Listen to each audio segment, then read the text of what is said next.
দেশের লোক, বোতল ভাইকে দিলে ভোট, শান্তি পাবে দেশের লোক। এই স্লোগান যারা দেয় তারা মুশরিক। এই স্লোগান দিয়া শিরকি স্লোগান। একমাত্র আল্লাহকে ভোট দিলেই শান্তি পাওয়া যায়, আর দুনিয়ার কোন মানুষকে ভোট দিলে শান্তি পাওয়া যায়? গ্যারান্টি দেওয়া যাবে না, শান্তি পাওয়া যায় না। শান্তি যদি পাইতে চাও কুরআন মার্কায় ভোট দাও, শান্তি যদি পাইতে চাও হাদিস মার্কায় ভোট দাও। কথা বলেন। সারা দেশ ভরে স্লোগান চলতেছে, দায়িত্ব নেওয়ার জন্য লাফালাফি ফালাফালি পাগলা পাগলি চলতেছে। আল্লাহু আকবার। জিম্মাদারি পাওয়ার পরে আপনার জিম্মাদারি কি? আপনি কি ন্যায় বিচার প্রতিষ্ঠিত করেছেন? আমি বলবো তারাই পদে যাওয়ার ইচ্ছা করবেন, তারাই পদের আশা করবেন যাদের ভিতরে হযরত ওমরের মতো যোগ্যতা আছে, হযরত আবু বকরের মতো যোগ্যতার দাবি করতে পারেন। হুবহু না পারেন, কমপক্ষে তাদের নকশে কদমের উপরে চলার চেষ্টা করবেন। মসজিদে নববীতে হযরত ওমর রাদিয়াল্লাহু তাআলা খুতবা দিচ্ছেন। এর আগে এলান দিয়ে, রাষ্ট্র তো বিশাল, রাষ্ট্রের আয়তন, হযরত ওমরের রাষ্ট্রের আয়তন 2,40,00,000 বর্গ মাইল। কত বড়? 2,40,00,000। পৃথিবীর 2/3, 3 ভাগের 2 ভাগ একটা রাষ্ট্র। তাহলে কত বড় হওয়া দরকার? প্রায় বাংলাদেশের সমান। তাহলে কথা কয় না রে আল্লাহ? অত বড় দেশের মানুষের পায়খানা বানতে এরকম 2-3 বাংলাদেশ লাগে। এত বড় দেশের রাজা হযরত ওমর, মসজিদে নববীর খতিব। যে দেশের রাজা হবে যিনি, ওই দেশের রাষ্ট্রীয় মসজিদের খতিব হওয়ার যোগ্যতা থাকতে হবে তার। আল্লাহর ফজল আমাদের দেশে তো আছেই অবশ্যই। হযরত ওমর খতিব মসজিদে নববীতে খুতবা দিচ্ছেন, বয়ান করতেছেন। খুতবার ভিতরে উনি ওই দিন সব গভর্নরদেরকে, প্রাদেশিক গভর্নরদেরকে খবর দেয় না মসজিদে নববীর মুসল্লি গভর্নররা, স্থানীয় মুসল্লিও আছে, মদিনার মুসল্লি। হযরত ওমর রাদিয়াল্লাহু তাআলা গভর্নরদের উদ্দেশ্য করে বলতেছে, লা তাজলিমুনা ওয়ালা তুজলামুন, জুলুম করবা না, জুলুমের ভিতরে পড়বা না। তুমি এই পার্সিয়ালিটি করবা না, দেখে দেখে নিজের লোকগুলোর চাকরি দিবা, আর নিজের লোক যারা না তাদের চাকরি দিবা না, তা হবে না। কার্ডগুলো নিজেদের মধ্যে বিতরণ করবা, যারা তোমার আত্মীয়ের থেকে দূরে আর নজরের থেকে দূরে তাদের মধ্যে দিবা না, তা হবে না। সব জায়গায় ন্যায় বিচার করবা, সকলকে সমান হারে দিবা। লা তাজলিমুনা ওয়ালা তুজলামুন, জুলুম করবা না, জুলুমের ভিতরে পড়বা না। এই বয়ান করতেছেন হযরত ওমর, ইনসাফের বয়ান করতেছেন। ইতিমধ্যে মাঝখানে একজন দাঁড়ায় গেছে, দাঁড়ায় বলতেছি, ইয়া উমর, প্রেসিডেন্ট। যেই ওমর, কোন ওমর কন্ত, যেই ওমরে দেখলে শয়তান রাস্তার থেকে নেমে চলে যায়। আমাদের দেশের ওমর না, আমাদের দেশের ওমর আরো শয়তানে বিড়ি ধরি দেয়, আছে না এরকম? নাম আতর আলী। তাহলে মনে হয় যেন সারা গায়ে ঘিরান, অথচ গায়ে ভুয়া পাটার গন্ধ। এরম আতর আলীর দরকার নাই। ওমর, যেই ওমরের নামটা মসজিদে নববীর গেটে লেখা আছে, নাম তার বাবে ওমর। শয়তান দূর থেকে আসে, ওমরের নামটা লেখা দেখার সাথে সাথে ওখান থেকে আফিরুল শয়তানু ওয়া ইয়াজরুতু জুরাতান, বাই সারতে পিছনের দিক পলায়, পাত্তি বলায় শয়তানে ওমরের নাম শুনলি। এত বড় বাঘা ওমর। আল্লাহু আকবার। সেই ওমর খুতবা দিচ্ছেন মসজিদে নববীতে। সাহাবী একজন সামনে দাঁড়ায় বলতেছে, ইয়া উমার, ওমর আপনি চুপ থাকেন, আপনার মুখে এই বক্তব্য শোভা পায় না। ইনসাফের বক্তব্য, ন্যায় বিচারের বক্তব্য আপনার মুখে শোভা পায় না। হযরত ওমর বলেন, কেন আমার মুখে শোভা পায় না? সঙ্গে সঙ্গে হযরত ওমর তাকে ধমক দিয়ে বসায় দিয়েছে, বেটা মজলিসের মধ্যে কি বলিস? আমার মুখে যদি ন্যায় বিচারের বক্তব্য শোভা না পায়, এই বর্তমান বিশ্বে কার মুখে ইনসাফের বক্তব্য শোভা পাবে?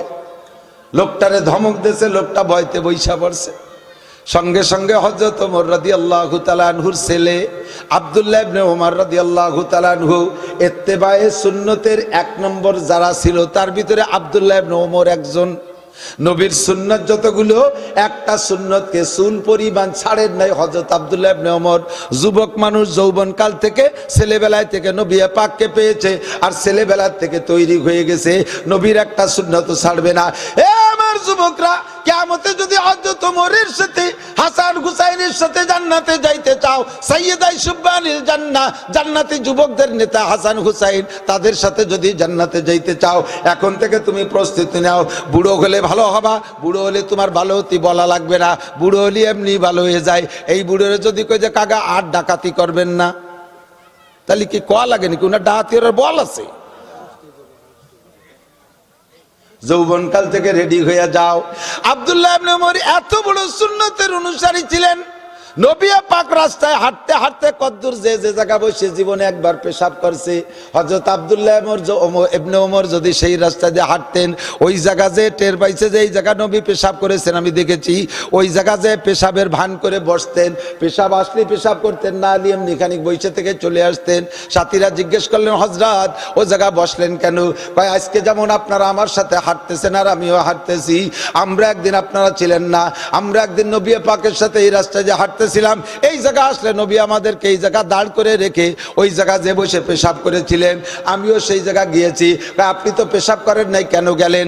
যদিও পেশাব না আসে, আমার নবী যে জায়গা পেশাবের ভান করে বসছে, ও জায়গা পেশাবের ভান করে বসতে আমার ভালো লাগে।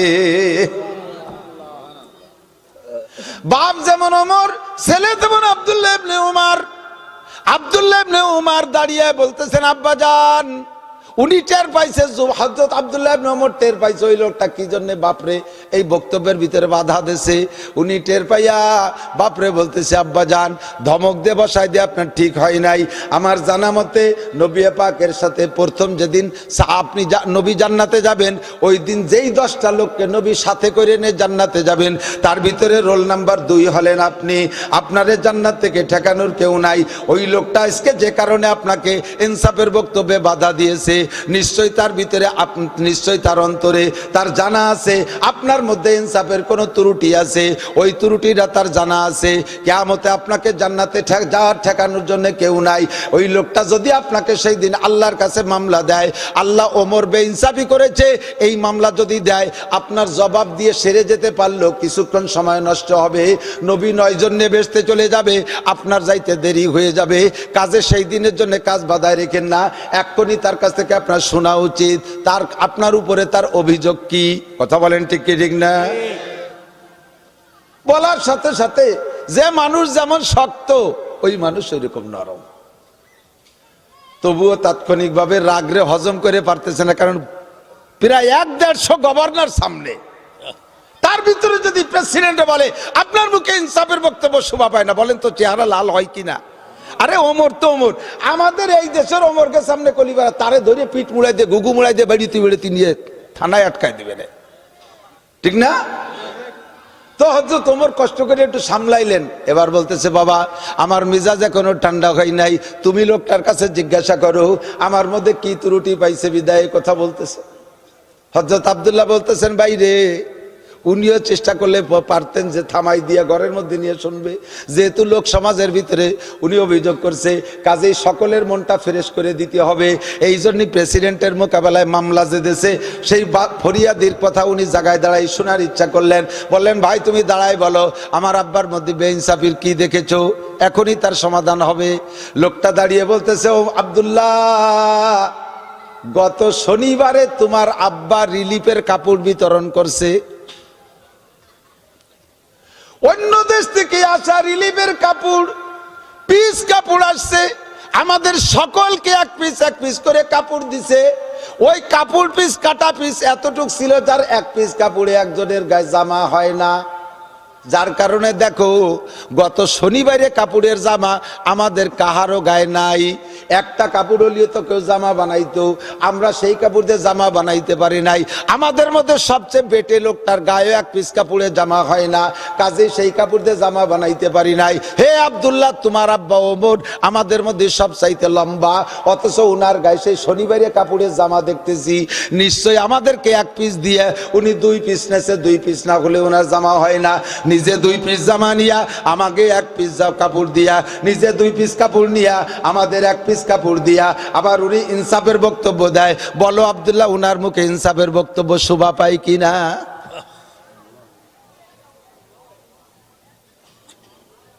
আব্দুল আলাদা কোনো বিল্ডিং না, সংসদ ভবন ছিল মসজিদে নববী। সবাই মসজিদে যাও, আমি হযরত আবু বকরের একটা ওসিয়াত পালন করে আসি। হযরত ওমর আবু বকরের ওসিয়াত পালন করতে যাইয়া ওই ঘরের ভিতরে ঢুকছেন। ঘরের ভিতরে গিয়ে দেখে কি মাল, আল্লাহু আকবার। একটা বুড়ি মহিলা, চক্ষু দুটো অন্ধ, সারা গায়ে কুষ্ঠবেদী, কানও পিরায় অর্ধবয়রা, পুরো শোনে না, মুখের ভিতরে দাঁত নাই, ঠোঁটের এখান দিয়ে পচা পচা ভাব, সারা গায়ে কুষ্ঠবেদী। বুড়ি অন্ধ, উপর দিক হা করে বলতেছে, বাবা আবু বকর কখন আসবা, আমারে কখন খানা খাওয়াবা? অন্ধ বুড়ি দেখে না, মুখস্থ উপর দিক এরকম করে বলতেছে, বাবা আবু বকর কখন আসবা, আমারে কখন খানা খাওয়াবা, আমারে কখন পরিষ্কার করে দিবা, এই বলে হাক মারতেছে। ইতিমধ্যে হযরত ওমর ঢুকছেন। হযরত ওমরের ঢুকাটা একটু বুড়ি আন্দাজ করে বলতেছে, বাবা আবু বকর আসছো। হযরত ওমর পরিচয় দেয় নাই, যাইয়ে বলছে, সালাম দিয়ে বলছে যে, বুড়ি তোমার কি দরকার? কয় কি বাবা, তুমি আবু বকর এত দেরি করে আসছো কেন? তুমি একদিন আসো না, প্রায় 2-3 ওয়াক্ত চলে গেল, আমারে খানা খাওয়াও না। বুড়ির ওই অবস্থা দেখা হযরত ওমর রাদিয়াল্লাহু তাআলা আনহু আর দেরি না করে বাসায় যে স্ত্রীকে বলছে, তাড়াতাড়ি খানা পাকাও, মহিলা ঝাল খানা খাইতে পারে না, মুখের ভিতরে ঘা। মিষ্টি হালুয়া নরম করে পাকাও। স্ত্রী দ্রুত পাকাইলেন আর বললেন, আমি আগে আমার ওসিয়াত পালন করে আসি। কয় কার জন্য নেবেন, আমি কি সাথে আসবো? কয় না, তোমারে বলে নাই, বলছে আমাকে। দায়িত্ব তোমার না, দায়িত্ব আমার। দায়িত্ব আমার, আমি যাই। তাড়াতাড়ি রান্না করে ঠান্ডা করে দেছে। হযরত ওমর নিয়া ওই মহিলার মুখের ভিতরে হাত দিয়ে লুকমা করে দিয়েছে হালুয়া। হালুয়া দেওয়ার পরে মহিলা মুখ বন্ধ করে ফেলাইছে, হাতের ছোঁয়া লাগিয়ে চক্ষু বন্ধ করে হাত কান ধরে ফেলছে। কয় বাবা তুমি কে, পরিচয় বলো। বুড়ি তো চোখে দেখে না, আবু বকরের হাত না কার হাত এটা বুঝবে কি করে? বুড়ির মুখের সাথে হাত লাগানোর সাথে সাথে কয়, বাবা তুমি কে আছো, পরিচয় বলো। হযরত ওমর বলতেছে, বুড়ি তুমি পরিচয় চাও কেন? কয় যে নিশ্চয়ই এটা আবু বকরের হাত না, বলো আমার আবু বকর দুনিয়া আছে না নাই? ও বুড়ি তুমি কি করে টের পাইলি এটা আবু বকরের হাত না? কয় আমার আবু বকর 1 বছর আগে আমারে মুখে হাত দিয়ে খানা খাওয়াইতো, আর এই 1 বছর দিকাইছা প্রায় 2 মাস আমারে হাত দিয়ে খানা খাওয়ায় না।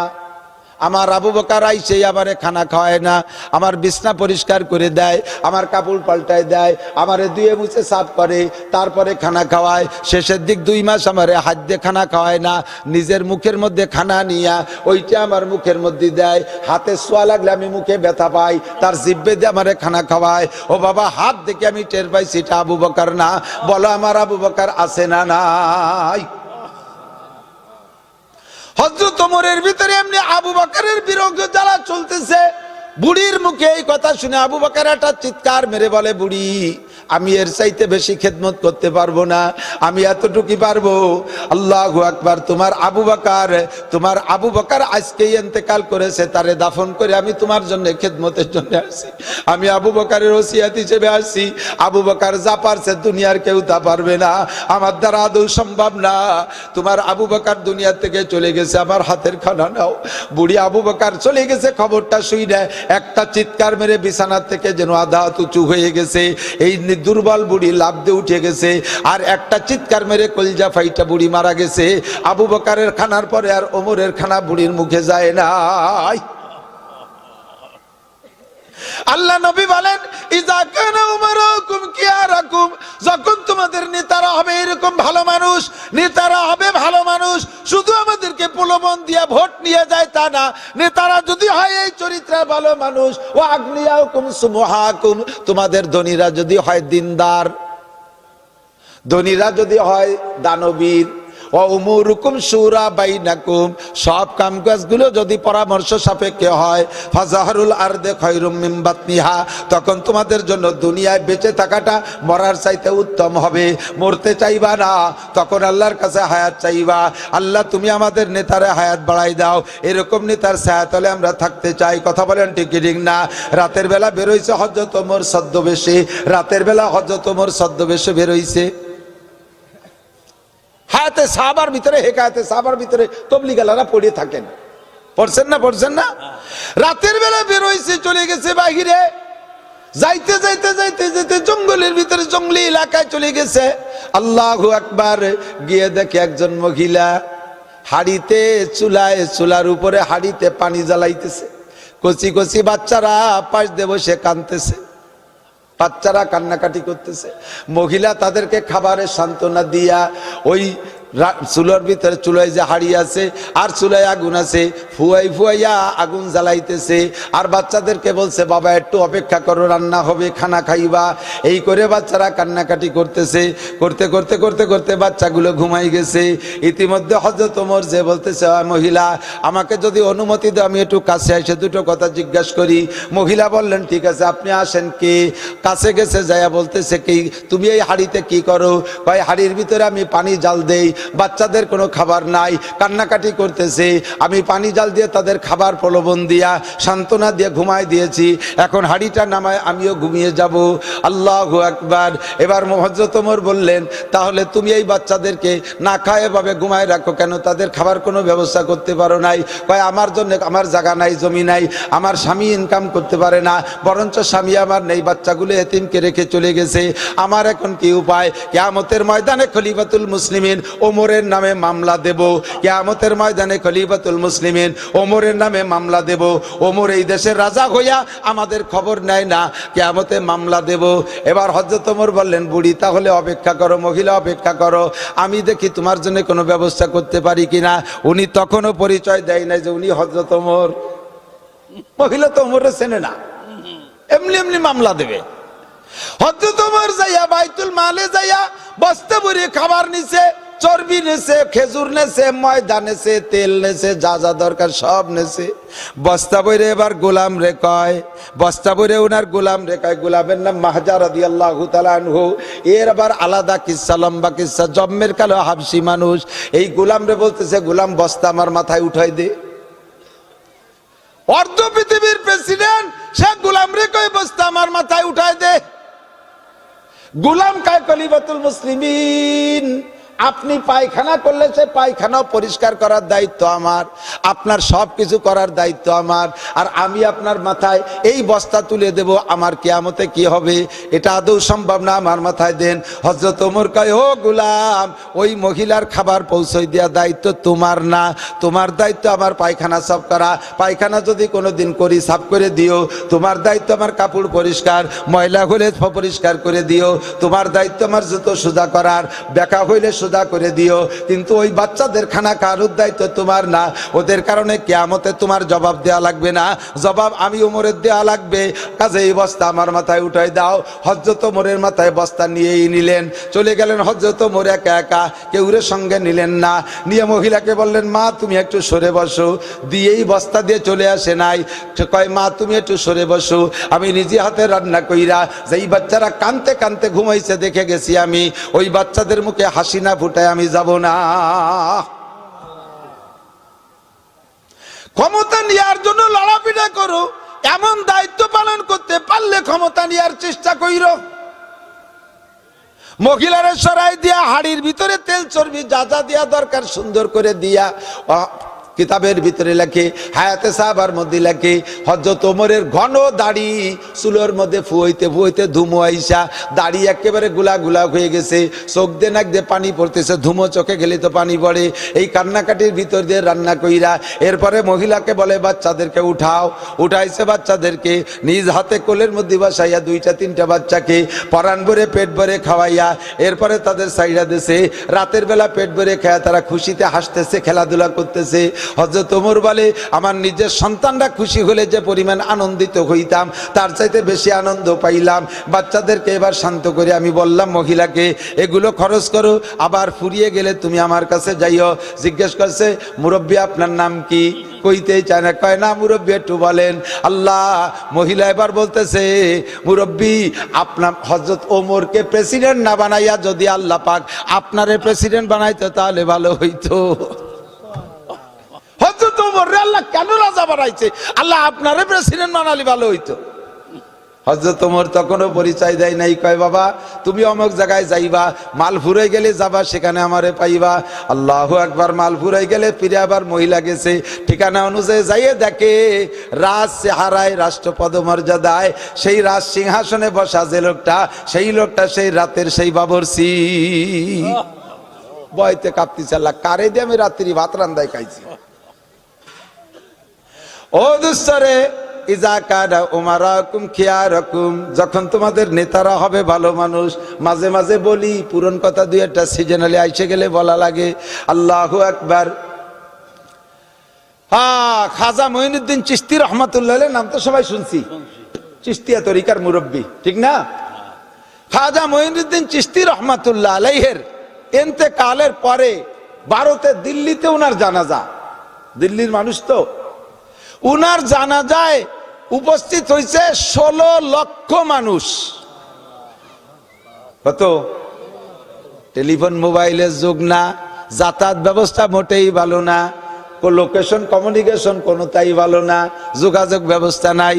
সেই জামানার 16 লক্ষ মানে এই জামানার 16 কোটি। কতক্ষণ? এখন ফোন দিলি এক জায়গায় একজন মরার সাথে সাথে কি সুন্দর মাইকিং, নবজাতক বাচ্চা পেটেতে মরি হয়েছে তার জন্য মাইকিং।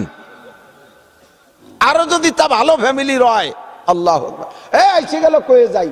মহিলারা মারা গেলে মাইকিং করা, সমস্ত উলামা ইকরাম বলে মাইকিং করে একেবারেই নিষেধ।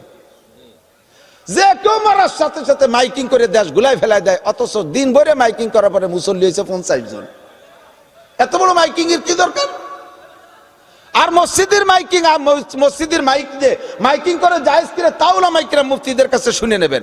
মসজিদের মাইক একমাত্র আজান ইকামতের, আজানের জন্য এগুলো অক্ষ করা। সেটিতে গরু হারাই গেছে সেই এলান, মানুষ হারাই গেছে সেই এলান, চুরি হয়ে গেছে সেই এলান, আগুন ধরে গেছে সেই এলান, এরপরে জানাজার এলান। যদি সব কাজের জন্য অক্ষ থাকে তাহলে করলে করতে পারেন। বাকি মানুষ মারা গেলেই দেশ ভরিয়ে এলান করে বেড়া, বিশেষ করে মহিলারা মারা গেলে এলান বিলকুল নিষেধ। হযরত ফাতেমা রাদিয়াল্লাহু তাআলা আনহার মতো মহিলা দুনিয়ায় আসে নাই আর আসবে না। কথা বলেন ঠিক কি ঠিক না? হযরত ফাতেমার মতো কেউ আসবে না। ফাতেমার মা খাদিজা, সে মাও বড় দামি মা। ফাতেমার মা আয়েশা, সে মাও বড় দামি মা। সমস্ত মহিলাদের উপরে জান্নাতের নারী, জান্নাতি নারীদের নেত্রী হবে কে? ফাতেমা রাদিয়াল্লাহু তাআলা। সেই ফাতেমা মারা যাওয়ার সময় উনি বলে, হযরত আলীকে বলছেন, আমার ইন্তেকালের পরে কোনো ঘোষণা হবে না, আপনারা ঘরে যারা আছেন, আমি যখন মারা যাব গোসল করতে, কাফন পরাইতে যে টাইমটা, এর বেশি আমার দুনিয়ায় রাখবেন না। যে কজন উপস্থিত থাকবেন তারা আমার জানাজা পড়ে দাফন করবেন। মাত্র 4 থেকে 5 জন মানুষ হযরত ফাতেমা রাদিয়াল্লাহু তাআলার জানাজা পড়াইছে। আর আমাদের জানাজা, বাবা বড় বাগা নেতা অলিবারা। আগে একদিন গত বছর দেখি এক নেতার জানাজায় সামনে দিয়ে এক কাতার খালি হিন্দু। সুবহানাল্লাহ। আছে না নাই? হযরত মঈনুদ্দিন চিশতি রহমাতুল্লাহ আলাইহির জানাজায় 16 লক্ষ মানুষ, জায়গার আয়তন হিসেব করে এরপরে মেজারমেন্ট করে দেখে 16 লাখ মানুষ। তার ভিতরে উনার চেহারা, উনার লাশের চেহারা দেখা 1 লক্ষ হিন্দু কলেমা পড়ে মুসলমান হয়ে গেছে। চেহারা থেকে যেন আলাদা একটা নূর বের হচ্ছে, এই দেখে 1 লক্ষ হিন্দু মুসলমান হয়ে গেছে। 16 লক্ষ মানুষ জানাজায় উপস্থিত। জানাজার ইমামতি করবেন কে? ওনারও খলিফা আছে বহুত, পীর মাশায়েখ অনেক আছে। মরার আগে উনি একটা ওসিয়ত করে গেছেন উনার ছেলেকে, সিরিয়াল অনুযায়ী নিয়মতান্ত্রিক ভাবে মাইয়েতের যদি যোগ্য ছেলে থাকে তাহলে 1 নম্বর মাইয়েতের জানাজার ইমামতির অধিকার হলো ছেলের, বড় ছেলের। বড় ছেলে না থাকলে মেজো ছেলে, না থাকলে সেজো ছেলে। ছেলেদের ভিতরে এভাবে সিরিয়াল আসতে থাকবে। আল্লাহু আকবার। কিন্তু উনার ছেলেরা উনি ওসিয়াত করে গেছে, বাবা আমার জানাজার ইমামত তুমি না, জানাজার ইমামতির জন্য যোগ্যতা লাগবে 3টা। যদি 3 যোগ্যতা তোমার মধ্যে থাকে তাহলে তুমি পড়াইবা, না থাকলে যার মধ্যে থাকে তারে দিয়ে আমার জানাজার ইমামতি করাবা। যোগ্যতা 3টা কি? ওসিয়াত করে গেছে উনাকে। 16 লক্ষ মানুষ জানাজার কাতারে দাঁড়ানো, মাইয়েত সামনে মঈনুদ্দিন চিশতি রহমাতুল্লাহ আলাইহি। এবার ইমামতির মসনাদে কে দাঁড়াবে? ওলামা ইকরাম বলতেছে ওনার ছেলেকে তুমি দাঁড়াও। কয় না আব্বা আমাকে একটা ওসিয়াত করে গেছে, ওই যোগ্যতা আমার মধ্যে না থাকার কারণে আমি পারতেছি না। কয় কি ওসিয়াত? কয় আমার জানাজার ইমামতি করবে, আব্বাজির জানাজার ইমামতির জন্য বলে গেছে যেই লোকটার মধ্যে 3টে গুণ থাকবে ওই লোকটা জানাজার ইমামতি ইমামতি করবে। যেই লোকটার মধ্যে তিনটে গুণ, এক নম্বর গুণ হলো সাবালেগ হওয়ার পরের থেকে আজকে পর্যন্ত একটা ওয়াক্তের নামাজও তাকবীরে উলা ছোটে নাই। তাকবীরে উলা কারে কয়? ইমাম সাহেব আল্লাহু আকবার বলে সানা বাঁধে কিরাত পড়ে রুকুতি যার আগে নামাজে অ্যাটেন্ড করার নাম হলো তাকবীরে উলা পাওয়া। এক নম্বর যোগ্যতা ওই লোকটার ভিতরে থাকবে সাবালেগ হওয়ার পরে আজকে পর্যন্ত তার জিন্দেগিতে একটা ওয়াক্তের নামাজও তাকবীরে উলা ছোটে নাই। দুই নম্বর যোগ্যতা ওই লোকটা আসরের নামাজের আগে 4 রাকাত কবলাল আসর সুন্নতে গায়ের মুআক্কাদা যেদিন থেকে পড়া শুরু করছে সেই দিন থেকে আজকে পর্যন্ত কোনো দিন ছোটে নাই। 3 নম্বর যোগ্যতা ইচ্ছাকৃত ভাবে কোনো কবিরা গুনাহ কোনোদিন করে নাই। কেইসা যোগ্যতার যোগ্যতা কেমন শর্তের শর্ত? প্রথমটা বললে বেশ কয়েকজন রেডি হয়েছে, তালি মনে হয় আমি পাবো। 2 নম্বরটা বলার পরে 90% জড়িয়ে গেছে, তালি আর হলো না। 3 নম্বরটা বলার পরে 100-তে 100 বাদ পড়ে গেছে। ইচ্ছায় অনিচ্ছায় কবিরা গুনাহ হয়েই যায়। আসরের আগের 4 রাকাত যতই নিয়মিত পড়ি, কয়দিন পড়া যায়, মাঝে মাঝে ছুটে যায় কি যায় না। যেদিন ঢাকা যাইতে জন্য বেলা 3টের সময় গাড়িতে উঠছেন, রাস্তায় কোনো মতে আসর তাই ফরজটা পড়িয়ে পারি না। আর কোথায় তাকে কবলাল আসর 4 রাকাত? এই লোকটার কোনো দিন ছোটে নাই। একবার এলান দেশে কোনো ইমাম আসে না, 2 বার এলান দেশে তাও কোনো ইমাম আসে না। এবার উলামায়ে কেরাম বলছে ভাইজান আর বলেন না, যদি 3 বার বলার পরেও ইমাম বের না হয় তাহলে লোক ছত্রভঙ্গ হয়ে যাবে, ইমাম নাই, জানাজা হবে না, কাজেই দরকার নাই। আবার তাৎক্ষণিক মশওয়ারা হলো যদি এই যোগ্যতার মানুষ নাই থাকবে তাহলে হযরত এই শর্ত দিতেন না, অবশ্যই এই যোগ্যতার মানুষ আছে। আর যেই লোকটার মধ্যে এই যোগ্যতা আছে সেই লোকটা এই জানাজা ফেল করাও মানুষ না, অবশ্যই লোকটা আছে। বলে দেন 3 নম্বর বার আবার এলান করেন। ওনার ছেলে আবার বললেন আব্বাজির ওসিয়াত, এই 3টা যোগ্যতা যার মধ্যে আছে কষ্ট দিয়েন না, লক্ষ লক্ষ মানুষ রোদ্রের মধ্যে দাঁড়িয়ে আছে, মাইয়েতের কষ্ট হচ্ছে, তাড়াতাড়ি দাফন করতে হবে, এই যোগ্যতার মানুষ যে আছেন তাড়াতাড়ি চলে আসেন।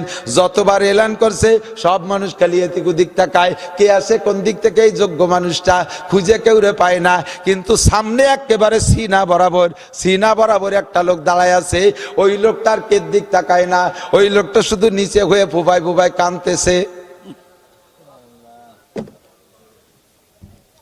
সবাই এদিক ওদিক তাকায়, ইমাম কোন দিক থেকে আসে, ওই লোকটা কোন দিক তাকায় না, নিচে মুখী তাকাইয়া বুক ভাষায় ফেলতেছে কানতে কানতে আল্লাহু আকবার। 3 নম্বর বার যখন বললেন, 3য় বার বললেন ভাইরে কে আছেন এই যোগ্য ইমাম, তাড়াতাড়ি আসেন, মাইয়েতের কষ্ট হচ্ছে।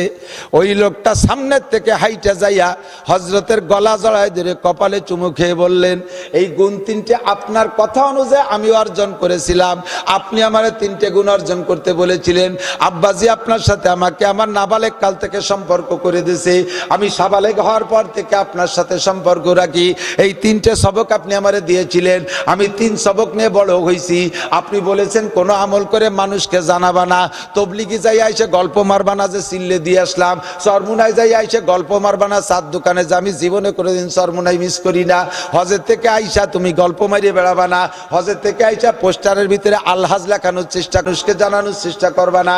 আপনি বলেছেন সেই অনুযায়ী আমি চুপ করে রয়েছি, আমার এই আমল কেউ জানে না। আজকে আপনি মরার পরে লক্ষ লক্ষ মানুষের সামনে আমাকে অপমান করলেন কেন, আমাকে মানুষের সামনে জানাই দিলেন কেন? অভিযোগটা তার কানে দিয়া যাই নামাজে দাঁড়িয়ে গেলেন। 16 লক্ষ মানুষের জানাজার ইমামতি হযরত মঈনুদ্দিন চিশতি রাহমাতুল্লাহ আলাইহির জানাজার ইমামতি করলেন যেই ভদ্রলোক, উনি কোনো মাদ্রাসার মুহাদ্দিস না, উনি কোনো নামদারি পীর না, উনি তৎকালীন ভারত উপমহাদেশ, ভারত বাংলাদেশ পাকিস্তান, ভারত বাংলাদেশ পাকিস্তান, শ্রীলঙ্কা, মালদ্বীপ, নেপাল, ভুটান, বার্মা সহ একটা রাষ্ট্র ছিল। এই বিশাল রাষ্ট্রের প্রেসিডেন্ট সুলতান শামসুদ্দিন আল তামাশ রহমাতুল্লাহ আলাইহি।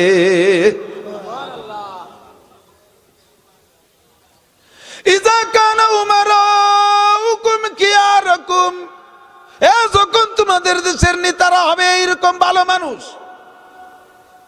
নেতারা খালি নির্বাচনের সময় আমি বলবো, সরাসরি বলবো, এক শ্রেণী মানুষ আলেম উলামাদেরকে ধিক্কার দেয়, মৌলবীরা ধর্ম ব্যবসায়ী, কয় কি কয় না? আমাদের মৌলবীদের ব্যবসায়ী হলো ধর্ম, এটা আমাদের গালি দিলেও বহন করতে হবে, না দিলেও আমরা নিজেরা স্বীকার করব। তবে আমাদেরটা ধর্ম, ব্যবসা না। আল্লাহ পাক রব্বুল আলামিন ধর্মের ধারক বাহক হিসেবে বানাইছে, তাই আমরা করি। কিন্তু যারা সারা বছর ধর্মের কাছে আসে না, নির্বাচনের সময় টুপি মাথায় দিয়ে স্টেজে আসে ওয়াজ করতে, ওরাই হলো 1 নম্বর ধর্ম ব্যবসায়ী। ना नमाज है ना रोजा ना ज़कात ना हज, तो फिर खुशी किस बात के? कोई जेड है ना जज, सारा बছর নামাজ নাই, সারা বছর রোজা নাই, সারা বছর টুপি নাই, সারা বছর পাগড়ি নাই, সারা বছর জামা নাই, সারা বছর জুব্বা নাই, যা কিছু করে বেড়াও, নির্বাচন আসলে আমাদের স্টেজ পাইয়া সে জায়গায় লম্বা লম্বা বক্তৃতা দাও, টুপি মাথায় দিয়া। দেশের মুসলমান লেলাবুলা তাদেরকে টুপি দেখায়া ভোট নাও। কাজে এইটাই হলো 1 নম্বর ধর্ম ব্যবসা। ইজা কানা উমারাকুম খিয়ারাকুম, নেতা যদি হয় ওইরকম 5 ওয়াক্ত নামাজি, নেতা যদি হয় নামাজি, নেতা যদি হয় তো কবলাল আসর 4 রাকাত পড়নেওয়ালা, নেতা যদি কোনো কবিরা গুনাহ না করে, তাহলে সেই নেতার দেশে আল্লাহ কাল্লা ফাতাহনা আলাইহিম বারাকাতিম মিনাস সামাই ওয়াল আরদ, আসমান আর জমিন থেকে শান্তি আর রহমত আর বরকতে সব দরজা খুলে দেব। ঠিক কি ঠিক না? আল্লাহু আকবার। সুলতান মাহমুদ বলবো নাকি, নাকি কষ্ট হচ্ছে? আল্লাহু আকবার। না বাঁচতে হবে, অস্ত্র রয়েছে, তা আগে কি যেন এসে গেলে তাইখানি করছি, অস্ত্র করবো পরে, ঠিক আছে না? আপনারা কি ওয়াজের জন্য বসে রয়েছেন না মেহমানদারির জন্য? তবে মেহমানদারি নিয়ে যাবেন সুন্নাত, মেহমানদারি গ্রহণ করা কি সুন্নাত। আল্লাহ দাওয়াত দিচ্ছে, আমি কর্তৃপক্ষের পক্ষ থেকে দাওয়াত দিচ্ছি। আমার দাওয়াতে আল্লাহর রহমতে বেকায়দায় পড়বো না, বহুত রান্না করছে, না খাই গেলেই নষ্ট হয়ে যাবে রে। হুসাইন আহমদ মাদানী রহমতুল্লাহ ওয়াজ করতে, উনি যে জায়গা যাইতেন, ওনার সাথে যদি ওনারা যদি কোনো খাওয়ার দাওয়াত দিতে, একা একা, হুজুর আপনার আমাকে বাড়ি একটু, বাংলাদেশে কয়েছে ডাইল ভাতের দাওয়াত, আর ও দেশে ভারতে কয় একটু শাক রুটির দাওয়াত। থোড়া সা শাক রুটি কি দাওয়াত হয় হজরত, আমার বাড়ি একটু শাক রুটির দাওয়াত। তো হুজুর একটা দাওয়াত দিচ্ছে, সাথে যদি 2 একজন যাইতো, হুজুর জীবনেও তাদেরকে ঘরে ঢুকতে দিতেন না, বাইরে গাছতলা থাকো আমি খাইয়ে আসি। গাইরেস্ত যদি বলতেন যে হুজুর সাথে আসছে নিয়ে আসেন, না 2 সমস্যা, এক আলো ওকে অভ্যাস হয়ে যাবে, ফাঁসে ফাঁসে ঘুরিয়ে বেড়াবে খাওয়ার জন্য, বদ অভ্যাস। 2 নম্বরে বাড়ি যা রান্না করছে, আমি সহ তোমার ফ্যামিলির সদস্যরা সব সচরাচর এরকম খানা হয় না, আমাকে বলে একটু ভালো রান্না করছে। তা আমার সাথে যে কয়জন আছে 4-5 জন, ওকে যদি বসায় দেয় তো হাড়ি ধরে টান দেবে, বাড়ি মহিলাকে কপালে কিছু হবে না। এই জন্য কজন বাইরে থাক, আমার একারে দাও খাইয়েছি। এইটা পুরো ভারতবর্ষে প্রসিদ্ধ ছিল মাদানী রহমাতুল্লাহ। আর আমাদের দেশে পীর সাহেবের দাওয়াত দেশে 2 হাইয়েস্ট বইরিয়ে দূর দূর করে সিট সব দখল করছে, লাস্ট শেষে পীর সাহেবই সিট পায় না। এই গজব আছে না নাই? আছে না নাই? আমি বিলকুল সিঙ্গেল ঘুরি, কখনো খুব রিয়ার যদি সাথে যায়, একটা ছেলে আমার সাথে যায়, আমার সাথে একজনের বেশি নেই, এবং তা বলে নেই যে আমার সাথে 1 থেকে ড্রাইভার আর সাথে একজন থাকতে পারে। অনেকে আছে গাড়ি ভরিয়ে নেয়, ছাদে নেয়, তলে 2 জন বাঁধিয়ে নেয়, প্রত্যেকের কোলে একটা বসায় দেয়, গিরাম ধরিয়ে নিয়ে এসে খাওয়াতে জন্য, বিলকুল এটা অনিয়ম। আগে একদিন বলছি না, মান দাখালা আলা তামিন বিগয়রি দাওয়াতিন দাখালা সারকানা খরাজা মুগিরান। এই বিয়েতে বরযাত্রী দাওয়াত দেয় 50 জন, যায় 75 জন। এবার এ দেশে আছে না এই সিস্টেম? আছে, আছে। যেই 50 জন বলছে, 50 জনের উপরে যে অতিরিক্ত 25 জন গেছে, ওই 25 জনের নামে একটা সার্টিফিকেট দিয়েছে নবী। কি সার্টিফিকেট? Double certificate. ও কটা ঢোকছে চোর, বেরোয় গেছে ডাকাতি করিয়া। ঢোকছে চোর, চোর রেখে দাওয়াত দেয় নাকি? এ চোর রেখে বাড়ি দাওয়াত দেয়? চোর নিজের কায়দায় ঢোকে না, আর যাওয়ার সময় লুটে ফুটে নিয়ে যায়, ডাকাতি করে নিয়ে যায়। এ কটারে দাওয়াত দেয়নি, ঢোকছে চোর। আর এই বিনা দাওয়াতে কটা খায় বেশি, বিনা দাওয়াতে গুলো এর আশের মতো গলা সমান গেলে বেগ ছাড়তি ছাড়তি বার হয়ে যায়। দাখালা সারে কানবা খরাজা মুগিরা, এ কয়টা চোর হয়ে ঢুকলো, ডাকাত হইয়া। কখনো অতিরিক্ত বিয়ের বরযাত্রীতে নেবেন না। 50 করে আপনার 150 জাতি হবে, 150 কন্ট্যাক্ট করেন। আর সে বাড়ি কন্ট্যাক্ট করবেনই বা কেন? সে বাড়ি কি আপনার খাওয়া পাওনা আছে নাকি? মেয়ে বিয়ে উপলক্ষে, মেয়ের বিয়ের উপলক্ষে, বিয়ে উপলক্ষে মেয়ের বাড়ি কোনো খানা হবে না। শুনে রাখেন ওলামায়ে কেরামের কাছে, বিয়ে উপলক্ষে মেয়ের বাড়ি কোনো খানা হবে না, বরযাত্রী হবেই না। খানা হবে ছেলের বাড়ি, আউলি মোলাবি সাত। নবী বলেন বিয়ে করে আনছিস, বাড়ি একটা ছাগল জবাই দিলে খাওয়াই দে দেশের মানুষরে। তা খাওয়াতি যে তার নাম তুইছি আবার বউবার, বউ ভাতা বনাম হাল খাতা। কালেকশন, এমন কালেকশন, সে কালেকশনের বয়তে খাতি ইজার কায়দা নাই। কতক্ষণ না কে মোটা কালেকশন, তা মাইক ধরিয়ে গোপনে গোপনে অলিত হয়। চেয়ারম্যান 20,000 মারহাবা, মেম্বার 10,000 মারহাবা, দুলো ভাই 50 মারহাবা, ইটালির ভাই সাহেব 1 লাখ মারহাবা, জাপানের ভাই সাহেব প্রাইভেট কার মারহাবা, শহীদার 20 টাকা মারহাবা।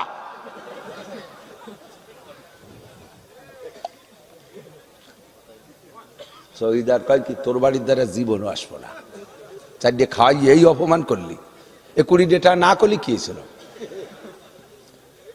কতক্ষণ বস্তা বস্তা কালেকশন। হাদিসে আসছে পরিষ্কার, 2টা দাওয়াত, আকিকা আর অলিমা, বউ ভাত, 2 দাওয়াতে কালেকশন করা, সিস্টেম করে কালেকশন করা টাকা শুয়োরের পায়খানা খাওয়ার চাইতে হারাম, শুকরের পায়খানা খাওয়ার চাইতে হারাম। খয়রাত করবা জায়গা পাও না, যাও টেকেরাট বাজারের মধ্যে থাল পাইতে বসে দাও, চারটে খাওয়াইয়ে মানুষে গেটে মোহরি একটা দিয়ে বসাই দেয়। কালেকশন করো, কালেকশন করো। মুসলমানই দেশে দেখা কালেকশন হারাম, বিলকুল হারাম। ব্যবসার জায়গা ভাই নেই, ছেলে একটা মুসলমানই দিয়ে 1 লাখ টাকা ব্যারাকের থেকে লোন উঠে গিয়ে খাওয়াইছে, 3 লাখ টাকা কালেকশন হয়েছে।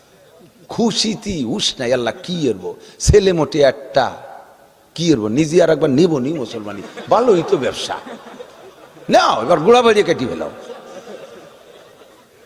শয়তানি যত, এগুলো হারাম। এই কুপ্রথা বাদ দিতে হবে। খাওয়াবেন ফিসাবিলিল্লাহ, বিয়েতে বরযাত্রী যাবে, বরযাত্রী জায়েজ নাই। হ্যাঁ, মেয়ের বাপ যদি স্বেচ্ছায় বলে বিয়েই, মৌলানা নাসির সাহেব বলছে কোরআন হাদিসে যা আছে তার খেলাপ করব না, তবে আমার মেয়েটা একেবারে এভাবে একা একা এসে নিয়ে গেলে আমার মন ছাড়বে না, আপনি দেখে গণ্যমান্য 20-50 জন লোক নিয়ে এসেন, 50 জন নিয়ে আসেন, 20 জন নিয়ে আসেন, সে যে কয়জন বলবে সেই কয়জন। আমি ছেলে বিয়ে দিছি এই গত মার্চের আগের মার্চে ঢাকায়, আমার বিয়েই বলছে বিয়ে কতজন আসবেন, আমি বললাম কতজন মানে, বিয়েতে বরযাত্রী আসবেন না? বললে যে হ্যাঁ আমার যাইতে হবে কিছু, বউটা নিয়ে আসতে আমার একটা সামাজিকতা আছে, তবে বরযাত্রী না, এর 1 টাকাও আপনি খরচ করতে পারবেন না, মেহমানদারি একটা আপনার অধীনেই করতে হবে, তবে কোন জায়গা করবেন, কমিউনিটি সেন্টারে, সম্পূর্ণ খরচের টাকা আমি দেব, আপ্যায়ন ব্যবস্থাটা আপনি করবেন, একটু আমি এখান থেকে নিয়ে যাব। নেওয়ার সময় বাড়ি বসে আবার বাড়ি সাইডে ডাইল ভাত খাওয়াইয়ে বাড়ি একটা কালেকশন দেয়, এখান থেকে ফিরে আবার খাওয়াই এনে বাড়ি আর একটা যদি খাওয়া দেয় অলিমা, সে জায়গায় আর একটা কালেকশন। কোন কালেকশন হবে না। আমি 80 জন লোক নিয়েছি, 80 জনের খরচের কথা আমার বিয়ে বলছি, আর এই 80 জনের ভাড়া ভূত সব দিয়ে নিয়েছি, 4 আনা পয়সা আমি ক্ষেত্রে কিনে কোনো আত্মীয় স্বজনে নিইনি। প্রত্যেক জায়গায় সুন্নতের পাবন্দি করেন, ইনশাল্লাহ বরকত হবে। আমার নাতি হয়েছে, নাতি হওয়ার সাথে সাথে আমি ছিলাম হাসপাতালে, আজান দিছি আমি নিজি মুখে, একামত দিছি আমি খেজুর, আজোয়া খেজুর সংগ্রহ করে রাখছি, আমার নাতিকে আমি সর্বপ্রথম আমার মুখ থেকে খেজুর খাওয়াইছি। বাড়ি আনার পরে কারি সাইদুল ইসলাম আসাদ সাহেব আমার মাহফিলে গেছে, তারে দিয়ে খেজুর খাওয়াইছি একেবারে। জাস্ট সপ্তম দিন রবিবারে জন্ম নিয়েছে, সোমবারে জন্ম নিয়েছে, পরে রবিবারে আমি 2টা ছাগল কিনে আকিকা মাদ্রাসায় দিয়ে দিছি। কেন কালেকশন, কিসের কালেকশন? এই জাতীয় খানা খাওয়াইয়া কালেকশন করা হারাম। একটু প্রতিজ্ঞা করেন। আপনাদের এলাকায় প্রথা খুব বেশি আছে, আমি জানি খুব আছে, এর বিশাল একটা ধুম ধাড়াক্কা চলে, আর একটা আকাম চলে বিয়ের ভিতরে। এই ঢাকার ওদিক বেশি আছে, আপনাদের এদিক আছে কিনা জানি না। উকিল বাপ সাজায়, উকিল বাপ একজনের সাজাইয়া সেই উকিল বাপের সাথে হুবহু বাপের মতো দেখা সাক্ষাৎ, তার সাথে দেখাও দিয়েছিল না শরীয়তে জায়েজ। প্রতিবেশী চাচা, প্রতিবেশী আর একজন, তারা উকিল বাপ বানাইয়া সেই বাড়ির জামাই মেয়ে বানাই দিছে, তার সাথে পর্দা পশিদার কোনো বালাই নাই। ওই উকিল বাপের সাথে এই মাইয়ের বিয়েও জায়েজ। আর পাতায়নি কুটুম্বুতে একেবারেই বাপ পাতায়, ছেলে পাতায়, মা পাতায়, যারের মুখ বুলা মা, পাতায়নি মা বোঝেন তো, ধর্মমা কয় নাকি? ধর্ম মারে 100 বার বিয়ে করা জায়েজ, ধর্ম মারে জীবন ভরে বিয়ে করা জায়েজ, ধর্ম খালারে বিয়ে করা জায়েজ, ধর্ম বোনরে বিয়ে করা জায়েজ। যারা বিয়ে ওরা যায় তার সামনে যা যায় যায় কি, এই কুপ্রথাগুলো আমাদের ভিতরে দিয়ে এখনো চলতেছে। মাদানী রহমাতুল্লাহ আলাইহির সাথে 2-3 জন গেলে তাকে ভিতরে ঢুকতে দিতেন না, ভুলে গেছেন নাকি? তো একবার এক মাহফিলে গেছে, জমিদারের বড় লোকের মাহফিলে গেলে হুজুরের সাথে 5-7 জন গেছে। জমিদার জানে যে হুজুরের এই স্বভাব সারা দেশে প্রসিদ্ধ, বিনা দাওয়াতের কেউ ঢুকতে দেয় না, খাতিও দেয় না। তো হুজুরের কানে কানে ওই জমিদার কইছে, হুজুর আপনার সাথে যারা আসছে একে বলিয়ে দেন, ওরা কিন্তু যা খাইয়ে যাবে, ওরা যেন না খেয়ে যায় না। আপনি তো আবার সাথে যারা আসে তাকে খাতি দেন না। আজকে কিন্তু আমি দাওয়াত দিছি, সাথে যারা আসে খাইতে তারা যেন খাইয়ে যায়। এইরকম মাঠ ভরা মানুষ এই খবর পাইয়া হুজুর বললেন, মিয়া আপনারা সবাই আমার সাথে আসছেন না শুনতি? সবার দাওয়াত জমিদার বাড়ি। জমিদারের উদ্দেশ্য হলো হুজুরের সাথে গাড়িতে যে 5-6 জন আছে সেই কয়জন, কিন্তু হুজুর মাঠ ধরে দাওয়াত দিয়ে দিয়েছে। এখন জমিদারের কাপা শুরু হয়ে গেছে, কম্পনের। হুজুর কি এলেন হুজুর, এত মানুষ আমি তো খাতির দিতে পারবো কি রে? আমি তো কাছে আপনার সাথে যে কজন। হুজুর কয়, মিয়া এই সবই আমার সাথে আছে, আমি নালি এরা আসতো নাকি? ভাই যত রান্না করুক, আমরা বক্তারা না হলে থাকতেন নাকি এতক্ষণ? তাহলে সবই আমার সাথে আছে। তো তুমি মিয়া কইলে একটা ভয় পাচ্ছ? হুজুর ভয় পাচ্ছি, সম্পাদের ভয় পাচ্ছি না। সময় দিলি তো আমি 2 গরু 5 গরু জবাই দিয়ে খাতি, সময় কম, তুই এত মানুষে খাওয়াবো কি রে? কয় যে বেটা এত মানুষ খায় নাকি? কয় হুজুর আপনি দাওয়াত দিয়েছেন, জমিদার বাড়ির দাওয়াতে না খাই একটাও যাবে না, আমি বেশ যেতে পারি। হুজুর কয় তুমি কি রান্না করছো ওইটা রেডি করো। ও যে সেটা রেডি, তার ভিতরে মনে মনে মন সারে আরো 4টে চাল রেডি করিয়া তারপর ভাত টাত করিয়া একটু ডাইল লম্বা করে ফেলাইছে, যাতে কোনো মতে কিছু সাইডি দেওয়া যায় মাথায় মাথায় মুট করিয়া। তো হুজুর এই মাহফিল শেষে হুজুর তো টের পাইছে যে ঘটনা তো মহা বিপদের। আর হুজুর পেয়ারা সবাই মোনাজাতের আগে, এই মোনাজাতের পরে সবাই খেয়ে যাবেন, জমিদার বাড়ি দাওয়াত পাইছেন তো? বলে জি হুজুর, আপনি দাওয়াত দিয়েছেন, খেয়ে যাবো। যারা আমারে দোয়া কুনুত শুনতে পারবেন তারা এই পাশে দাঁড়াবেন, তারা খাবেন। যে কয়জন দোয়া কুনুত শুনতে পারবেন ওই কয়জন খাবেন, যারা দোয়া কুনুত শুনতে পারবেন না খাবেন না। এই কইলি উঠে দলে দলে এসেছিল, চলে যাস কাকা, হুজুর দোয়া কুনুত পারি না। মাঠ খালি, 20-25 জন দাঁড়াইছে। এরপরে জমিদার হাসতে হাসতে হুজুর কি সালা দিলেন চালন দিয়া। হুজুর কয়, মিয়া এর চেয়ে ভালো সালা আর একটা আছে, সেটা হলো যদি এই সব কয়জনরে কই যে জানাজার দোয়া শুনো, আমারে জানাজার দোয়া না শুনলি খাতি পাবা না, তোর একটাও টেকবে না। কথা কর না কেন? একটাও টেকবে না, ঠিক কিনা? কয়জন পারেন জানাজার দোয়া, কয়জন পারেন দোয়া কুনুত? আল্লাহু আকবার। তো দোস্ত কি যেন বলতে যে সরে চলে গেছি, যে এখানে আপনাদের জন্য মেহমানদারির ব্যবস্থা আছে, দাওয়াত দিয়েছে কর্তৃপক্ষ, দাওয়াত দিয়েছে, সবাই থাকবেন ইনশাআল্লাহ, ঠিক আছে না? হাদিয়া গ্রহণ করা সুন্নাত, দাওয়াত খাওয়া সুন্নাত, সেই দাওয়াত দিলাম, তবে শেষ পর্যন্ত কথা শুনতে হবে। আল্লাহ তাআলা আমাদের জন্য যোগ্য নেতার ব্যবস্থা করে দিক, বলেন আমিন। এই 2-3 দিন আগে মাঝে মাঝে পেছিয়ে যায়, সব 2 দলের প্রার্থী একসাথে আসে আমার কাছে, 3-4 দলের প্রার্থী স্টেজে এই পালাক্রমে মাইক নিয়ে দোয়া নিয়ে যায়। শেষে আমার কয় যে হুজুর দোয়া করেন, দোয়া নিয়ে আবার নিজেকে বক্তব্য দিয়ে চলে যান। সিলেট গেছি উপজেলা নির্বাচনের সময়, চেয়ারম্যান 4 দলের, আমলিগির এক প্রার্থী, বিএনপি, জাতীয় পার্টি, জামাত ইসলাম, 4 নেতা চেয়ারম্যান প্রার্থী, মাইকে ওয়াজ করে টরিয়ে দোয়া চাইয়ে বসে রয়েছে। আমার কয় হুজুর একটু দোয়া করেন। আমি এই 4 জন বসে, 3 জন চলে যায়, একজন থাকে, তার জন্য একটু অ্যাঙ্গেলে দোয়া করা যায়। 4 জন বসে রয়েছে, আমি কি কব কন দিদি? আমি বললাম যে আল্লাহ এই 4 জন আছে, 4 জন জন এবার হয়ে যায়, 4 জন পালসির দোয়া করে। তা তো হবে না, হবে না, একজন একটু ভালো হইয়ে কন, এসে ভালো আর কিভাবে কবে? শেষ একটু কইলাম, আল্লাহ যার দ্বারা দেশের খেদমত হবে, দশের খেদমত হবে, জাতির খেদমত হবে, জনগণের হক সঠিকভাবে বুঝে পাবে, যার দ্বারা ধর্মের, ইসলামের, মাদ্রাসার, উলামায়ে কিরামের খেদমত হবে, ওরে তুমি নির্বাচিত করে দিও। কথা বলেন, জোরে বলেন আমিন। আমাদের এ জায়গাও দোয়া তাই নাকি বলেন? এখানেও দোয়া তাই, যার দ্বারা দেশ ও দশ ও জাতীয় ধর্মের সেবা হবে। আল্লাহ তাআলা তুমি বাংলাদেশের সেই জাতীয় এমপি গুলোকে নির্বাচিত করে দাও, যারা উলামা বিদ্বেষী, ধর্ম বিদ্বেষী, ইসলাম বিদ্বেষী, আলেমদেরকে সহ্য করতে পারে না। এই জাতীয় নেতার থেকে বাংলাদেশকে তুমি রক্ষা করো। তাই সে যে দলেরই হোক না কেন, তার থেকে বাংলাদেশকে রক্ষা করো।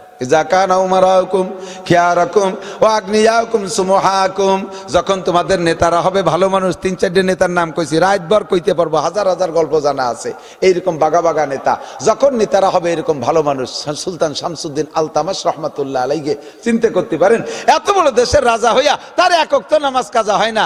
আমাদের দেশের মেম্বারে যদি আল্লাহ ডাকে, এ মেম্বার নান্টু, নান্টু মেম্বারে আছে নাকি তাহলে জানি রে, টুও করলাম তো ভাই বসতে পারে আর এক বেকায়দা, এ নান্টু মেম্বারে দিখাছো কি ব্যাপার, তুমি নামাজ পড়ো নাই কে? আল্লাহ, এই বিজিএফ কার্ডের মাল দিতি দিতি কর্নে যে কোন তো চলে গেছে আমি টেরই পাইনি। আল্লাহ কয় তোমার রাষ্ট্র কত বড় ছিল? কয় 300 ভোটার, রাষ্ট্রে 300 ভোট নিয়ে উনি মেম্বার হয়েছে, তাকে বিজিএফ কার্ড দিতে দিতে নামাজের রক্ত কর্নে চলে গেছে, টের পাইনি। সাথে সাথে সুলতান শামসুদ্দিন আলতামাশকে হাজির করা হবে। এত বড় দেশের রাজা হইয়া তার নামাজ ছোটে না, তুই মাত্র একটুক মেম্বার হয়ে নামাজ ছুটলো কেন? চেয়ারম্যান নামাজ দাও, এমপি নামাজ দাও, কি জন্য পড়তে পারো নাই? দেশ চালাতি, যে দেশের কি চালাইছিস তুই? তুই তো যে ঢাকা টঙ্গের পর বসে রয়েছিস, দেশ তো যার চালান সেই চালাইছে। রাস্তা যা বানাই দেশ আমরা ব্যানেলা ভাতিলা ভাতি দাবাতি দাবাতি জাতি তালে তাই, রাস্তার নামও রাখছি ডেলিভারি রোড। ডেলিভারি রুগী মহিলা বাচ্চা ডেলিভারি হচ্ছে না, নিয়ে যাবো রাজই, রাস্তায় যে গাড়িতে উঠেছি ব্যানে, রাস্তার যে জাকিতি রাস্তায় তার ডেলিভারি হয়ে গেছে। এই রাস্তার নামই তুইছে ডেলিভারি রোড। তুমি কি অর্থযোগ্য নেতা? আমাকে এদিকের রাস্তা ভালো আছে, জান নাই তো রাস্তা, বাংলাদেশের রাস্তা তো ঘোরেন নাই। আমি তো সারা দেশে ঘুরি, আই সেদিন গেছি এই পাশে এক থানায় গেছি, যাইতে আসতে আমার জীবনটা শেষ। 2টে মাহফিল সামনে করে গেছে, 2টে মাহফিলই নাই, পুলিশি ব্যাঙ্গি ছুটি উড়ে দিছে। আমি বললাম যে তোমরা বাংশো আমার টাকা কটা দাও, আমার তো আশা হয়ে গেছে। এরে কি রাস্তা, আল্লাহ হেফাজত করুক, বলেন আমিন। আল্লাহু আকবার। আল্লাহ পাক রব্বুল আলামিন আমাদেরকে বানাইছেন কোন উদ্দেশ্য আছে কিনা? কথা বলেন, আছে না? আছে না? এই যে আমাদের নেতারা বস্তা বস্তা টাকা খরচ করতেছে, কি দরকার এত টাকা দিয়ে? এত টাকা খরচ করেন কেন? কোটি কোটি টাকা। আর এবার শেখ হাসিনারে আমি যে কি দিয়ে একটা পুরস্কার দেবো তা বুঝে উঠতে পারতেছি না। এমন কায়দার নির্বাচন দিয়েছে, একজনের নৌকো দিয়েছে আর একজনের তুই ফাল্লি হই আয়। একই দলের মধ্যে 2 প্রার্থী, যারা এতদিন নৌকো পাইয়া নৌকো খান জমা দিয়ে তুই ঢাকা যে ঘুমাই রয়েছে, অন্য সে এমপি বাড়ি চলে গেছে। আর এইবার সে নৌকো রেখে নেক্সট নৌকোর লোকই দাঁড়ায় গেছে। এইবার আর অত সহজে না, ঘুম নাই, তাহাজ্জুদ পড়িয়ে নামা লাগতেছে, সারা রাতভর রাস্তায় দিয়ে এটি তাহাজ্জুদ পড়তেছে। আমি তো ঘুরিয়ে দেখতেছি। এত খরচ, এত কষ্ট, এত টাকা কেন খরচ করেন? পিছনে উদ্দেশ্য আছে না নাই? কথা বলেন, আছে না নাই? তুমি সামান্য 2 কোটি 5 কোটি টাকা খরচ করে যদি এত আশা রাখতে পারো, ও বান্দা তোমারে বানাইতে আমার কোটি কোটি টাকা লাগছে। তোমার 2টে চোখের দাম 20 লক্ষ টাকা, তোমার 2টে কিডনির দাম 24 লক্ষ টাকা, তোমার 2টে বাল্বের দাম 18 লক্ষ টাকা, তোমার ফুসফুস লাঞ্চ, তোমার হার্ট বাল্ব, তোমার পাকস্থলী, তোমার অঙ্গ প্রত্যঙ্গ কত টাকা দামের, এর দাম তুমি দিয়ে সারতে পারবা না। একজন মানুষের মাথার ভিতরে যে ঘিলু আছে মগজ, এইটার দাম আরো 20 বছর আগে মেডিকেল সায়েন্সরা ধার্য করেছে। একজন মানুষের আজ থেকে 20 বছর আগের দাম বলছি, এখন তার সে কত দাম হতে পারে জানি না। সেই সময় আমি পত্রিকায় দেখেছি একজন সুস্থ মস্তিষ্কের মানুষের মাথার মধ্যে যে ঘিলু আছে, এই ঘিলুটুকের দাম 40 লক্ষ কোটি টাকা, 40,000 কোটি টাকা। 40,000 কোটি টাকা একজন মানুষের মাথার ঘিলুর দাম, মগজের দাম। কত টাকা দিয়ে আল্লাহ আমারে বানাইছে, আমারে লালন পালন করতে কত দামি একটা সূর্য বানাইলো, চন্দ্র বানাইলো, গ্রহ বানাইলো, নক্ষত্র বানাইলো, আমার জন্য ধান, আমার জন্য পান, আমার জন্য আম, আমার জন্য কাঁঠাল, আমার জন্য মাছ, আমার জন্য গোশ, আমার জন্য মাটি, আমার জন্য পানি, আমার জন্য অক্সিজেন, আমার জন্য লাইট, আমার জন্য ঘর বাড়ি। অসংখ্য নিয়ামত দিয়ে আমার আল্লাহ পাক আমাকে পালে। আমার পিছনে এত বিনিয়োগ করে আল্লাহ পাকের উদ্দেশ্য আছে না নাই? জানতে চাইলাম, আল্লাহ বলো তোমার উদ্দেশ্য কি? আল্লাহ কয় তুই রাজা হবি, বাদশা হবি, চেয়ারম্যান হবি, মেম্বার হবি, শিল্পপতি হবি, কোটিপতি হবি, রাষ্ট্রপতি হবি, ভগ্নিপতি হবি, দুলোভাই হবি, এগুলো আমার কোনো আশা না। আমার আশা তোর পিছনে একমাত্র মা খলাকতুল জিন্না ওয়াল ইনসা ইল্লা লিয়াবুদুন, একমাত্র আমার ইবাদতের জন্য তোরে বানাইছি। ইবাদত ছাড়া কিছু করতে পারবি না, ইবাদত ছাড়া কিছু করতে পারবি না। তোর আর কিছু আমি দেখতে চাই না। 24 ঘন্টা ইবাদত চাই, 24 ঘন্টা ইবাদত চাই। আল্লাহ ইবাদত করব কতদিন? আল্লাহ কয় আমা উমিরু ইল্লা লিয়াবুদুল্লাহ। আল্লাহ পাক বলেন ওয়াবুদ রাব্বাকা হাত্তা ইয়াতিয়াকাল ইয়াকিন, তোমার এই ইবাদত হবে মরণ পর্যন্ত। জোরে বলেন, নামাজ কতদিন? বলি কথা কয় না, নামাজ কতদিন? রোজা কতদিন? মৃত্যু পর্যন্ত, মরণ পর্যন্ত। বাংলায় কর, অত টেডি বাংলায় করার দরকার নাই। ঘরে আগুন লেগে গেছে, সে জায়গা যদি অত টেডি টেডি, ওহে জনগণ ঘরে আগুন লেগে গেছে, তোমরা দাঁড়াও, আমি গোপালগঞ্জ থেকে মাইক কিনে নিয়ে আসি, এরপরে ঘোষণা হবে, এরপরে মাইক কিনে নিয়ে ওহে জনগণ, আমাদের বাড়ি অগ্নি সংযুক্ত হয়েছে রান্নাঘর থেকে। এ কতি কতি ঘর কয়বার পুড়া হয়ে যাবে? আগুন লেগে গেছে, আরে আগুন কতক্ষণ না কে, ওরে আগুন, এই করে চিল্লাই পড়তে, দেশে আগুন লেগে গেছে। আবার অত টেডি বাংলার সময় নাই। ইবাদত কতদিন? মরণ পর্যন্ত। বলেন কতদিন? নামাজ কতদিন? শুধু শুক্রবার? ও শুকুর আলী মুসল্লি, খালি শুক্রবারে নামাজ পড়ে, শুকুর আলী মুসল্লি। রমজান আলী মুসল্লি, খালি রোজার মাসে পড়ে, আছে না নাই? সারা বছর নাই, খালি ঈদের নামাজ পড়ে না, বলে ইয়াদ আলী মুসল্লি, ঠিক না? আর একজন নির্বাচন আলী মুসল্লি, সারা বছর নয়, নির্বাচনের সময় আসরের নামাজ পড়ছে 4 বার একদিনই। মানে যে মসজিদই পড়ছে তারা তো দেখছে, ফাঁসে আরেক জায়গায় ভোট চাতে গেছে, তারা তো জানে না যে উনি নামাজ পড়ছে। সে জায়গায় যাই ভোটের আলোচনা, তোরা কথা বলতে থাক, আমি নামাজটা সারিয়ে আসি, তার মানে ওরাও জানুক যে উনি নামাজ পড়ে। এর নাম ধর্ম ব্যবসা। কতক্ষণ না কে, এ আছে না নাই? নামাজ পড়বো কতদিন? মরণ পর্যন্ত। স্লোগান দেন, কতদিন? রোজা রাখবো কতদিন? হজ করবো কতদিন? জাকাত দেবো কতদিন? টুপি পরবো কতদিন? কয় না রে, একটু স্লোগান দেন। ভোটের স্লোগান দিয়ে কি বেগে দেন? প্যানেল কি আছে? কোন সে প্যানেল? নৌকো, জোরসে বলো নৌকো, আরো জোরে দাড়ি পাল্লা, তার চেয়ে জোরে ধানের শীষ। এদিক তাকান। নামাজ পড়বো কতদিন? রোজা রাখবো কতদিন? দাড়ি টুপি কতদিন? ফরজ ওয়াজিব কতদিন? সব ইবাদত কতদিন? আল্লাহ কয় ওয়াবুদ রাব্বাকা হাত্তা ইয়াতিয়াকাল ইয়াকিন। কেন কয় মরার পরে ফলবো না? কে কয় যে যতদিন আমার নিয়ামত ব্যবহার করবি অতদিন আমার ইবাদত করবি, মরার পরে আমার কিছু ব্যবহার করা লাগবে না, কাজে আমার ইবাদত করাও লাগবে না। মরার পরে অক্সিজেন ব্যবহার করবে না, মরার পরে খাবার দাবার নাই। আল্লাহ নবী বলেন ইজা মাতাল ইনসানু ইনকাতা আনহু আমালুহু, মানুষ যখন মারা যায় তার সব আমলের দরজা বন্ধ হয়ে যায়। কবরে যে নামাজ নাই, এই কবরে যে নামাজ নাই, কবরে যে রোজা নাই, কবরে যে জিকির নাই, কবরে যে ফিকির নাই, কবরে যে তেলাওয়াত নাই, কবরে যে জারি যাত্রা করসা গাজীর গান গুণযাত্রা নাই, কবরে যে খাজা বাবা নাই, কবর যে বান্ডারির গান বাজনা নাই, ও জায়গা ভালো নাই মন্দ নাই, কবরে গাঁজা বা ফেন্সিডিল হিরোইন নাই, বিড়ি সিগারেট হুক্কা নাই। আছে আছে। আমাকে ওই বাচ্চা হিন্দু মারা গেছে, তারে সে নাকি ওসিয়ত করে গেছে যে আমার মিয়া আগে মতো মাটি দিয়ে তুইও, তো মাটি সেভাবে দেশে ওরে কবরে কয়টা পয়সা দিয়ে দেশে পারের করি, কি আবার অতি লাগতে পারে। ওরে 2 প্যাকেট বিড়ি আর একটা মেজ দিয়ে দেশে, খাইস আস্তে আস্তে। এ দেশে দেশে দেশে 2 বান্ডিল তাস দিয়ে দেশে, এতদিন কিন্তু বসে কি তাস টাস খেললো। কবরে কি চলবে? এগুলো চলবে।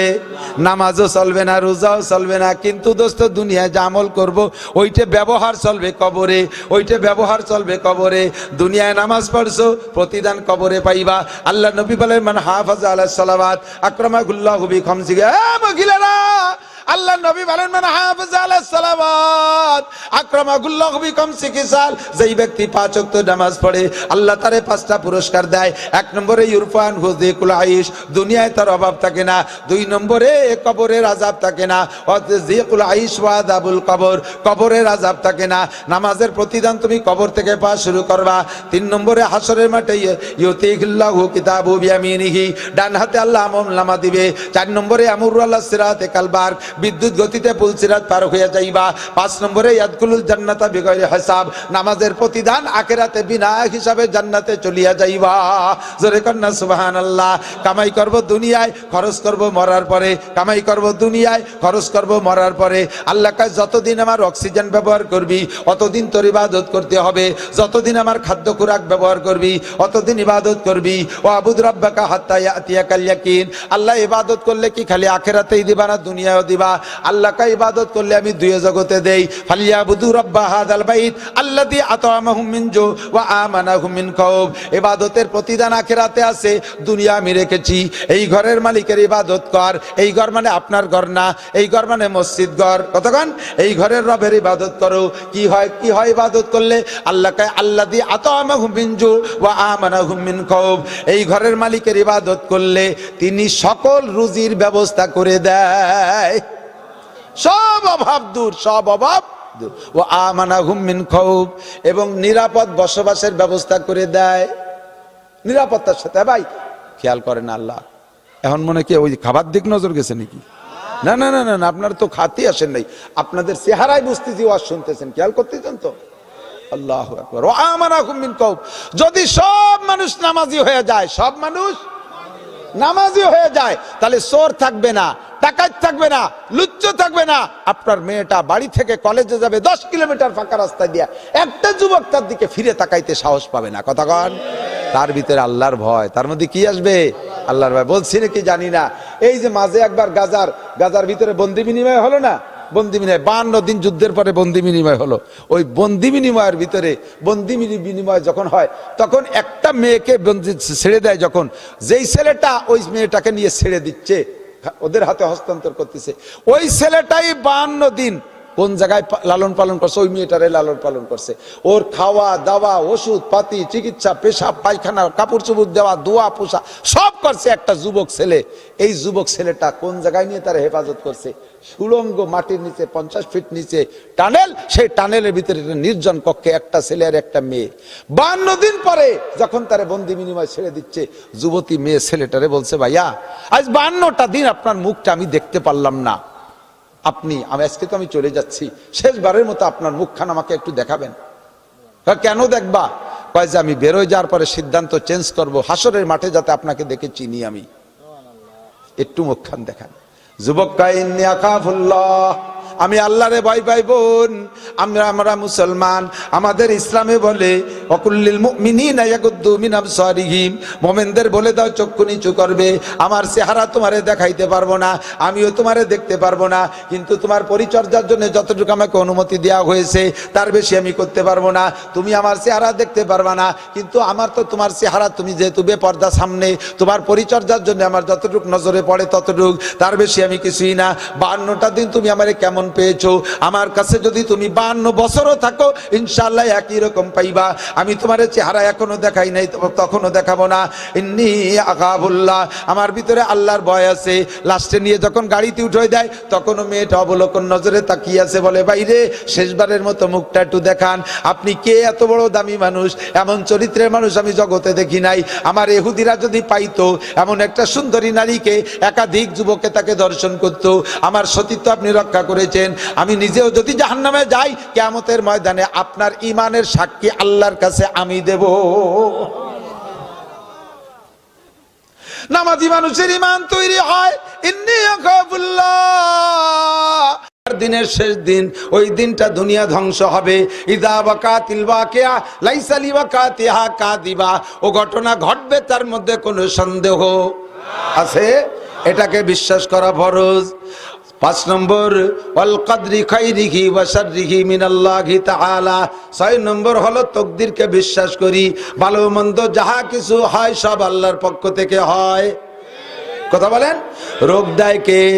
শোক দেয় কে? বৃষ্টি দেয় কে? না দেয় কে? ক্ষমতা দেয় কে? সিনে নেয় কে? সন্তান দেয় কে? না দেয় কে? সন্তান আমাদের দেশে বর্তমানে পীর সাহেবরা সন্তান দেয়। বউ আপনার ছেলে দেয় পিসাব। সুবহানাল্লাহ, একটু ক্ষতি হবে না? কি বিল্লাহ?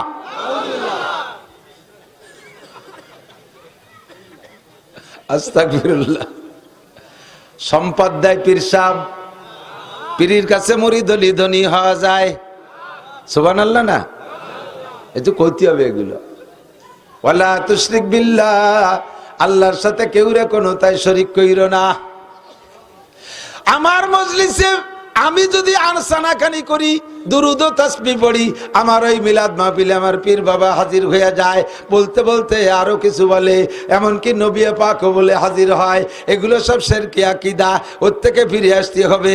আমার নবী রওজায় শুয়ে আছে, ইন্না লিল্লাহি মালাইকাতান সায়াহিরা ফিল আরদ ইউবাল্লিগুনিস সালামা মিন উম্মতি।